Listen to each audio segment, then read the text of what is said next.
दुल्हन के कान में जब ये बात जाए कि मनहूस है, आने से पहले ही सास को खा गई, आने के बाद पता नहीं क्या होगा, तो दिल के अंदर बहुत चोट लगती है। अस्सलाम वालेकुम माय यूट्यूब फैमिली, कैसे हैं आप सब? उम्मीद करती हूँ ठीक होंगे। मैं भी आप सबकी दुआओं के साथ में ठीक हूँ।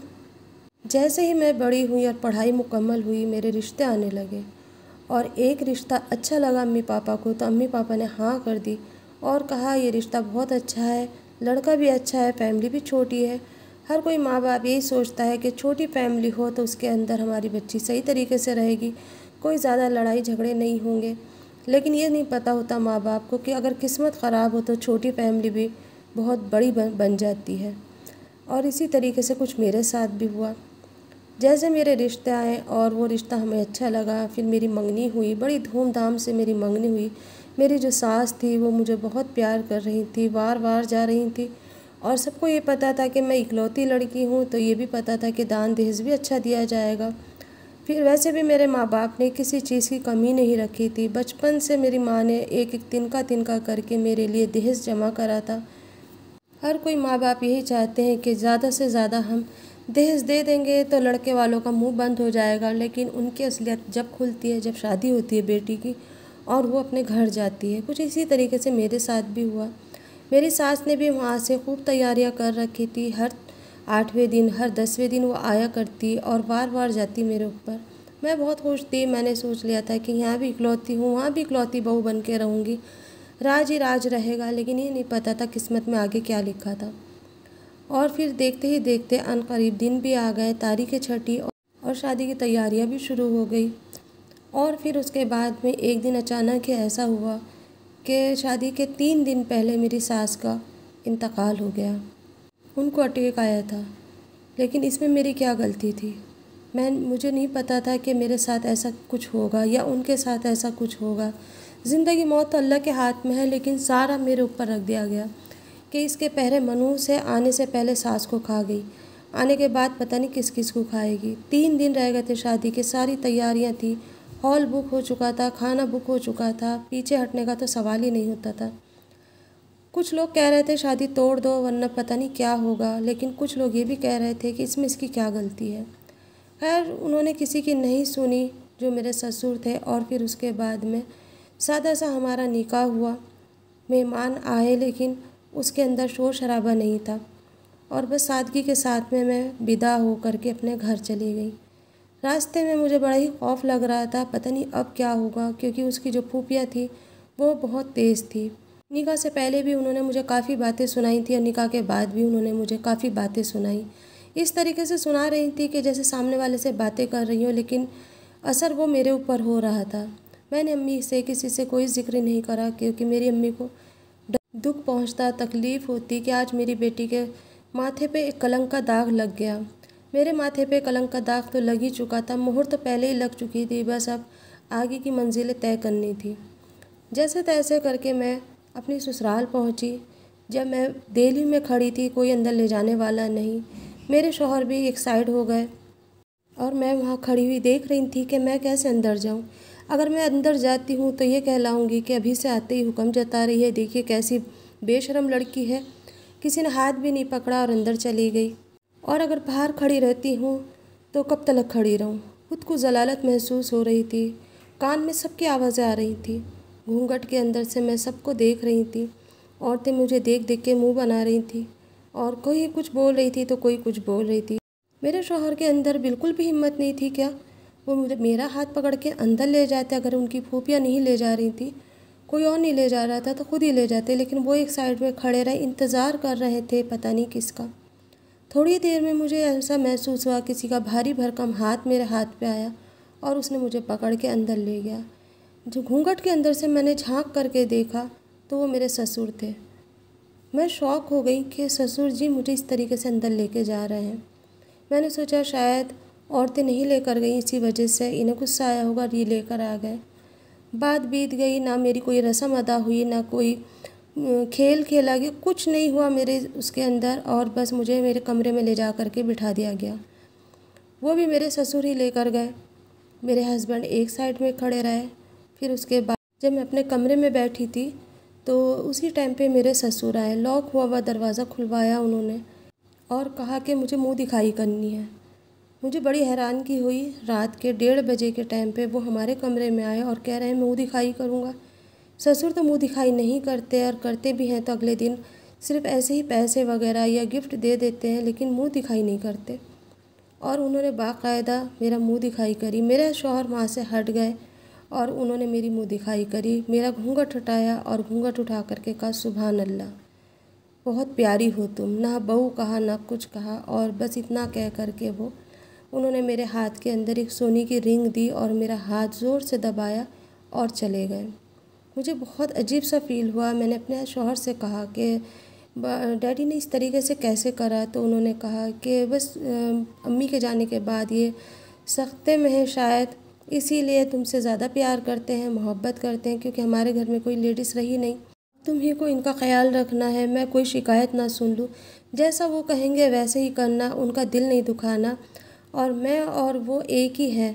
तो बस ये बात कह के मेरे शौहर चुप हो गए और मैं भी खामोश हो गई। मेरी कभी कुछ समझ में नहीं आ रहा था।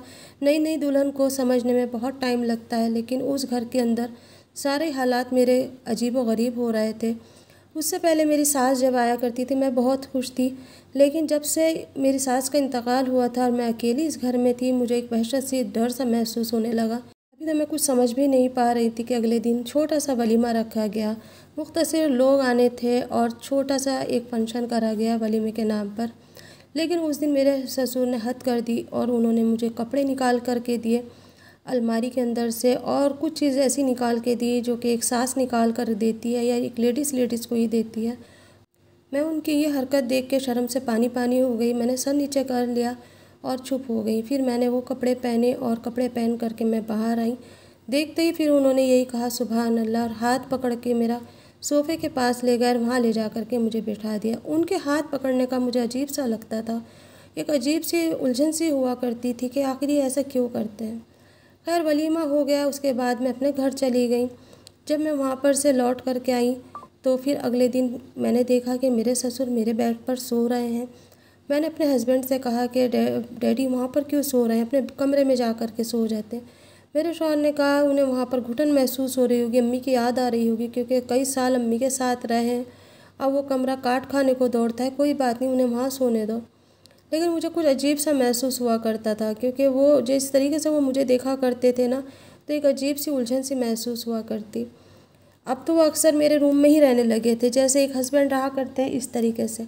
कई बार मैंने ध्यान करा था कि वो मेरी अलमारी में भी घुसते, मेरे कपड़ों को भी चेक करते और फिर बेड पे भी लेटे रहा करते। जब बेड पे लेटते तो अजीब नज़रों से मुझे देखा करते और ये कहा करते, आ जाओ यहाँ पर बैठो ना। तो मैं कहा करती थी कि डैडी आप लेटे रहिए, मैं बाहर बैठ जाती हूँ, और मैं जा कर के हॉल में बैठ जाती। इसी तरीके से मैंने कई बार अपने हस्बैंड से कहा, लेकिन मेरे हस्बैंड ने मेरी बात पर कोई तवज्जो नहीं दी। मैंने अपने घर जाके अपनी माँ से कहा, उन्होंने ध्यान नहीं करा, और वो एक ही बात कह देती थी, वो तुम्हें ज़्यादा प्यार करते हैं क्योंकि अब घर में कोई और तो है नहीं, सिर्फ तुम दिखती हो, तो ऐसे शक की नज़र से मत देखा करो। बस मैं चुप हो जाती और ख़ामोश हो जाती उनकी बातों के आगे। लेकिन एक दिन हद हो गई। मेरे शौहर किसी काम से बाहर गए थे और वो 8 दिन के लिए गए हुए थे। मैंने अपने शौहर से कहा कि 8 दिन आप मुझे मेरी अम्मी के यहाँ छोड़ दें, मैं अकेले यहाँ नहीं रहूँगी। उन्होंने ये कहा कि नहीं, तुम्हें यहाँ रहना होगा क्योंकि मेरा आना जाना लगा रहता है, मैं नहीं तो मेरे डैडी तो हैं यहाँ पर। मैंने कहा मुझे तो आपके डैडी से वहशत होती है, क्योंकि उनकी हरकतें आप देख के नज़रअंदाज करते हो, कल को कोई और बात हो गई तो आप तो जब भी यकीन नहीं करोगे। मेरे शौहर ने मुझे वहाँ डांट दिया और डांट करके कह दिया कि आइंदा से मेरे डैडी के बारे में अगर कुछ भी कहा तो मैं घर से निकाल दूँगा। मैं खामोश हो गई, क्या कर सकती थी। शाम हो गई, मेरे हस्बैंड चले गए और फिर उसके बाद में मेरे शाम के टाइम पे मेरे ससुर आए और आ कर के बेड पर सो गए। मैंने उन्हें कहा, डैडी आप अपने कमरे में जा कर के सोए। उन्होंने कहा कि क्या बात है, तुम इस तरफ सो जाओ, मैं इधर सोता हूँ, मुझे डर लगता है मेरे कमरे के अंदर। तो मैंने कहा चलो मैं आपके कमरे में जा कर के सो जाती हूँ। मेरे हस्बैंड घर पर नहीं थे, 8 दिन के लिए गए हुए थे। इस चीज़ का उन्होंने फ़ायदा उठाया, मेरा हाथ पकड़ कर के खींच लिया और बेड पर मुझे लेटा दिया और कहा कि कोई बात नहीं, तुम इस साइड सो जाना, मैं इस साइड सोऊंगा। मैंने अपने शौहर का नाम लेकर के कहा कि मैं उनसे बता दूंगी, तो उन्होंने कहा कोई बात नहीं, बता देना, उसे सब कुछ पता है। तुम्हें लाया इसलिए गया है ताकि हम दोनों की तुम ख्वाहिशें पूरी करती रहो और चुपचाप से इस घर के अंदर पड़ी रहो। वैसे भी तुमने आने के साथ मनहूसियत फैला दी, तुम्हारे माथे पे एक दाग लगा हुआ है मनहूस का। फिर भी मैंने तुम्हें अपनी बहू बना करके लेकर आया, इसलिए कि ताकि तुम अपनी चुपचाप से ज़िंदगी यहाँ गुजारो और हमें भी गुजारने दो। मैंने उनसे कहा कि ये नाजायज़ रिश्ता आप मेरे साथ बनाएंगे, अल्लाह को मुँह दिखाना है। उन्होंने मुझे बहुत उल्टा सीधा कहा, मेरे मुंह पे 2-3 थप्पड़ मारे और फिर मुझे कहा कि रहना है तो रहो, नहीं तो यहाँ से चली जाओ। मुझे इतना तेज़ गुस्सा था, मैंने ये कहा कि मैं घर चली जाऊँगी। उन्होंने कमरा बंद कर दिया और बाहर से लॉक कर दिया और कहा कि जैसा हम कहेंगे वैसे करना पड़ेगा, हमें सबको खुश रखना पड़ेगा तुम्हें, तुम आई हो इसीलिए हो और देखता हूँ तुम कब तक मुझसे राज़ी नहीं हो जाओगी। जैसे ही उन्होंने कमरा बंद करा, मैंने अपने घर वालों को फ़ोन करा और घर पर बताया कि मुझे कमरे में बंद कर रखा है, जल्दी से आओ कोई ना कोई, वरना मैं अपना आप को ख़त्म कर लूँगी। मेरे घर से मेरे मम्मी पापा आए, मेरे भाई आए। उन्हें जब पता चला कि मैं रूम में बंद हूँ, उन्होंने जब ही रूम खुलवाया, उनसे पूछा कि ऐसा क्यों करा, तो उन्होंने साफ कहा कि बदतमीज़ी कर रही थी, मुझे जवाब दे रही थी और ये मुझे मारना चाहती है। उल्टा उन्होंने मेरे ऊपर सारे इल्ज़ामात रख दिए और मैं मुँह देखती रह गई। मेरे पास कोई भी सफाई के लिए कोई भी चीज़ नहीं थी। मैंने बस एक काम करा, अपने घर से 2-3 जोड़ी कपड़े उठाए और मैंने कहा जब तक कि मेरे शौहर नहीं आएंगे मैं यहाँ नहीं आऊँगी, मैं अपने मायके जा रही हूँ। और बस मैं मम्मी पापा के साथ में अपने मायके चली गई। मेरे माँ बाप ने भी ये कह दिया था कि जब तक वो नहीं आएगा हम नहीं भेजेंगे इसको। घर आने के बाद में मैंने सारी बात अपनी माँ को बताई। बाप को तो लाजमी है, नहीं बता सकती थी शर्म की वजह से। मैंने अपनी अम्मी से सारी बात बताई। मेरी अम्मी को यकीन आया, क्योंकि शादी के पहले दिन से ही मैं उन्हें सब चीज़ें बताती चली आ रही थी। अम्मी को तो यकीन हो गया था, लेकिन घर वालों को किस तरीके से समझाऊँ, अपने शौहर को कैसे समझाऊँ। एक औरत ही औरत की बातों को जानती। मैंने उन्हें सारी चीज़ें बताई कि इन्होंने शुरू के दिन से और अब तक मेरे साथ क्या क्या नहीं करा।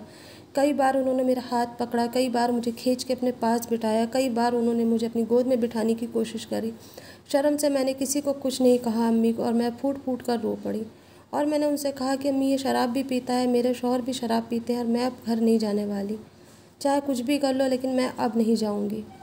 बस उसके बाद में मेरे शौहर आए और आने के साथ में ही मेरा हाथ खींच करके लेके जाने लगे और कहने लगे कि मैं ऐसे यहाँ नहीं छोड़ सकता, मेरे घर रहो, तुम आई कैसे हो मेरे बाप को यहाँ पर छोड़ करके। मेरी अम्मी ने जब भी हाथ पकड़ा, मेरे पापा जी सामने खड़े हो गए और उन्होंने कहा तुम किस तरीके से इसका हाथ खींचते हुए ले जा रहे हो, जब तुम अब कर रहे हो तो तुमने पहले भी करा होगा। फिर मेरे पापा ने, मेरी अम्मी ने, सब ने बैठ कर के बात करी और सब बताया कि तुम पीते भी हो, तुम इससे परेशान करते हो, तुम्हारा बाप भी सही से इस तरीके से कहता है। उसने साफ एक बात कही, रहना है तो सबको खुश करना पड़ेगा, वरना तुम अपने घर रखो, मैं दूसरी शादी कर लूँगा। मेरी अम्मी ने कहा ठीक है, दूसरी शादी क्या तुम तीसरी करो, पर हम अपनी बच्ची को इस जल्लाद के पास तो नहीं छोड़ेंगे, तुम्हारा बाप तो मेरी बेटी को मार देगा। और इस तरीके से मैं घर आ गई। जितना मेरा दान दहेज था, मेरा गोल्ड था, उन्होंने सब रख लिया, कुछ नहीं दिया और ये कह दिया कि तुम खुद से तलाक़ लोगी तो हम कुछ नहीं देंगे, अगर मैं दूंगा तो तुम्हें सब कुछ मिलेगा। मैं तुम्हें तलाक़ नहीं दूंगा, ना ही मैं तुम्हें छोड़ूंगा और ना ही मैं तुम्हें यहाँ रहने दूंगा। मेरी अम्मी ने सब्र कर लिया, हाथ पैर जोड़े और कहा भी कि हमें कुछ मत दो, लेकिन तुम्हारी बेटी को खुलासा दे दो ताकि हम उसकी भी ज़िंदगी आबाद कर दें, तुम चाहे जहाँ करो। आज तक भी उसने मुझे खुलासा नहीं दिया। मैं अपनी माँ के यहाँ बैठी हूँ, मेहनत करती हूँ, मज़दूरी करती हूँ और अपने घर वालों के साथ में उनका हाथ बटाती हूँ। ऐसी ज़िंदगी काटने से तो ऐसी ही बेहतर जहाँ पर एक रोटी हो और खाने वाले 10 ही हो। वो इंसान नहीं है, वो इंसान के रूप में भेड़िया हैं। पता नहीं किस तरीके से उनकी वालदा ने भी उनके घर के अंदर ज़िंदगी गुजारी होगी, नहीं मालूम उनके ऊपर भी क्या क्या जुल्म हुआ होगा। बस ये कि इंसान है ना, अपनी फ़ितरत से बाज नहीं आता। उसने मेरी ज़िंदगी तो ख़राब कर दी, लेकिन अल्लाह के यहाँ तो जवाब हरा है। मुझे भी इंतज़ार है कब अल्लाह मेरा इंसाफ़ करेगा, कब मुझे उस जानवर से छुट्टी मिलेगी। कई बार आता है, धमकी भरे फ़ोन दे करता है और कह के भी जाता है कि मैं तुम्हारा शौहर हूँ, जिस दिन चाहे हाथ पकड़ के ले जाऊँ। लेकिन मेरे माँ बाप ने, मेरे भाइयों ने सख्ती कर रखी है, लेकिन मैं कब तक इस तरीके से ज़िंदगी गुजारूँगी उन लोगों के साथ में। अच्छा था कि माँ बाप ने मुझे मेरी पढ़ाई के कंप्लीट होने के बाद ही मेरी शादी करी थी। आज मैं टीचिंग करती हूँ और अपने घर में ट्यूशन के बच्चे पढ़ाती हूँ और इज़्ज़त की रोटी खाती हूँ, लेकिन कम से कम ये दहशत तो नहीं है कि पता नहीं कब क्या करेगा वो आ कर के। उसकी आंखों के अंदर एक वहशत थी, वो हर किसी लड़की को मुझे लगता है इसी नज़र से देखता होगा। मेरी ज़िंदगी तो इन्होंने बर्बाद कर दी, पता नहीं और कितनी लड़कियों की ज़िंदगी बर्बाद करेंगे ये लोग।